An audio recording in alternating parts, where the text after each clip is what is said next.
Hey guys, welcome back to a brand new video. Today we will be reviewing Outer Banks Season 2 on Netflix. So in Season 1, this group of friends are found hunting for this treasure that John B's father was hunting for.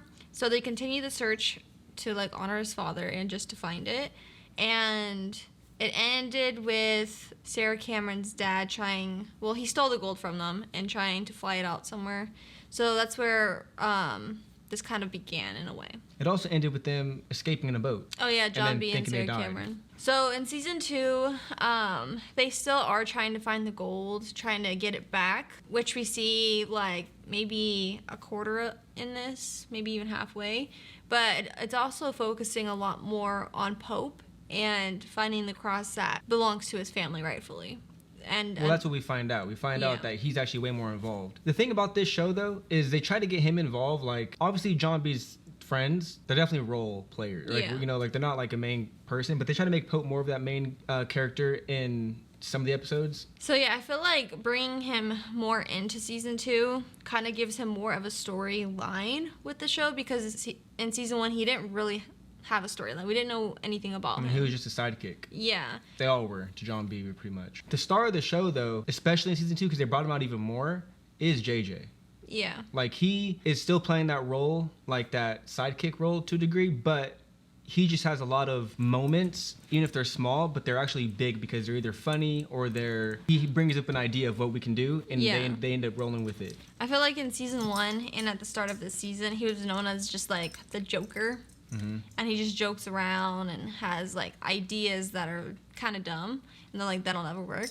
But as Season 2 goes through, it's he starts coming in clutch. Yeah, he's not just this person that gives unrealistic ideas. He actually has he's using his brain. Yeah. And thinking it through. So what's funny, what he reminds me of is, since this is a teen show, I'm gonna go back to another teen show. He reminds me of a similar character that they're trying to make him as Dylan O'Brien in Teen Wolf. Yeah. He's a sidekick, but he's also funny, and he's he has that same role, it's just different. But to me, he's been the best of the show, my favorite character at least. Yeah, I think he's my favorite too, since Season 1 even. Yeah, but I will say, at the beginning of this season, I wasn't really into it, but I started getting into it eventually. I don't remember the exact episode, but I think the first couple I'm it's okay. It didn't feel the same when they were off in, I forget where, with just John B and Sarah, and everybody else was back in Outer Banks. It didn't really fit. They belonged together in the show. Another thing that I feel like this season kind of missed was, I guess, the simplicity of it all. The first story was he's trying to figure out if his dad's alive. He still believes his dad's alive. Everyone's saying his dad's obviously dead. He would have came back or this or that, but he didn't know that for a long. So that was a cool story, and them trying to find the treasure. This one, they already found the treasure, and it's no more about his dad. So that's why I feel like it was very interesting, that storyline. This is not completely different, but it's a different storyline with them trying to get the treasure back, and then you bring in another treasure with the cross. But once it got back to that stuff, I started being into it again. Yeah. Once they came back together, kind of like what you were saying. I think I like this season better. You do, but I feel like you like Season 1 a lot. I don't like how they started making Rafe the villain. Because in Season 1 he was just kind of there, this and that. I feel like he kind of resented Sarah a little bit just because she got all the spotlight from her parents or their parents, and he was kind of just there. And I feel like they felt that they had to do something with Rafe, and so they made him a villain rather than just Yeah, but he was always kind of crazy, even in Season 1. But they made him more crazy. They made him extreme. I don't know. The thing about this season, though, it brought a lot of things together as far as, different clues of whatever, of, treasure, the map, and all this different stuff, and then just bringing everybody else more involved. One thing I actually didn't care for is I didn't like that they tried to make Topper, you feel bad for Topper. And I really like how they didn't let Sarah Cameron go back with Topper, and that she's just stuck with John B when it got hard. Yeah. The thing is, Topper was never, he obviously does like her and care for her actually, truly, but it was never a good guy to anybody else. Yeah, I feel like he was very jealous and was very territorial over her. I agree with you. I'm glad that wasn't a thing because it almost looked like it could have been a thing. And Ward, her father. That's crazy. Looked like he killed himself. Faked his death. And he faked his death. Which I think they did pretty good by making Rafe the main villain, it seemed like. Because then you're okay, it doesn't matter that Ward's dead. Yeah. Because Rafe is actually Now everybody thinks that it was Ward that killed everyone and did wrong to everyone. Well, but not even that. Just the whole fact that you can't kill off the main villain or the show's over. Yeah. But the fact that they made Rafe like that guy, take that spot, then it's like it made his death more believable. Like, okay, Ward actually might be dead because you still have Rafe you have to worry about. But of course, he faked his death. I was kind of confused too when Sarah was trying to leave her room and he was just there. I thought she was like hallucinating because she was still like had that whatever Rose gave her in her system. I did too. I was like, there's no way that's like legit. And then into being legit. So yeah, that was crazy. And then obviously towards the end of the show, they drop another dagger. Yeah. Apparently, John B's dad is actually alive. So everyone that was dead is actually alive. I was kind of confused too because it looked like an important scene. But I feel like we didn't really see his dad very often. I was like, wait, who is that guy? Yeah. And it's actually interesting, though, because right now what I'm about to say might be a potential spoiler. So, you can fast forward like 30 seconds or something like that if you don't want to hear it. But I did see something. I forgot maybe it was on TikTok. I don't know.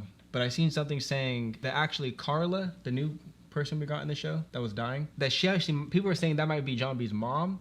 But the people were saying, no, it's not, because the dad wouldn't have said my son. He would have said like our son. So people are thinking, okay, well, that has to be like his aunt or something. Like somewhere that he's related to. So because she's the one that, the last scene she was there. And he said, protect my son. The thing about it, though, was but also, they were talking about something about her name, Limbre. Like, that's John B's mom's last name, or Limbre. But I didn't catch that. So, yeah. I don't know how legit that is. But anyway, season 2 for me was actually still good. Started off slow. I was thinking the show was going to fall off. But actually it didn't. I actually really enjoyed the show. For me, which is like I don't know if it's a bias, but it's just how I am. I love the beginning of things.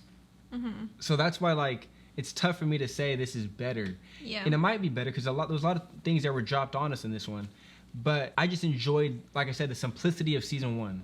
This one was much more complicated as far as what's going on. People are doing wild things. In season 1, it was more of like my dad's alive, I'm telling you my dad's alive, and there's a treasure, we're gonna treasure hunt. Yeah, it was kind of more juvenile. Yeah, but anyways, before we go, obviously we gotta give you a rating. Season 2, Outer Banks, what are you giving it? I'd give this an 88. Wow, that's so high. It was good. It was good. I don't really think I have anything I hate about it. I mean, this is definitely a show that you can binge. Like, it's one of those shows that you can just kind of just watch and watch and watch. You don't really get tired of it, I don't feel. So that it has that to it.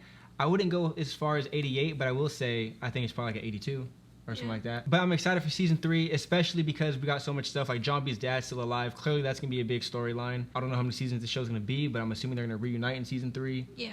And we'll figure out Carla Limbre, her connection, and as well as what did we mention? Pope didn't even get his cross. Oh yeah. They still have it. He tried to throw it in the water and then they like brought it back up because of course Rafe had to hold on to the rope, which I feel there's no way he would have been able to hold on to that without flying off the ship. That's tough for sure. They got the cross. That's gonna be another storyline because Pope literally said it's not over or something like that. So really, they at the end of this, they ended up with nothing, stranded on an island in the middle. It's back to the very beginning. And Ward has gained everything. He has the gold. He has the cross. Yeah.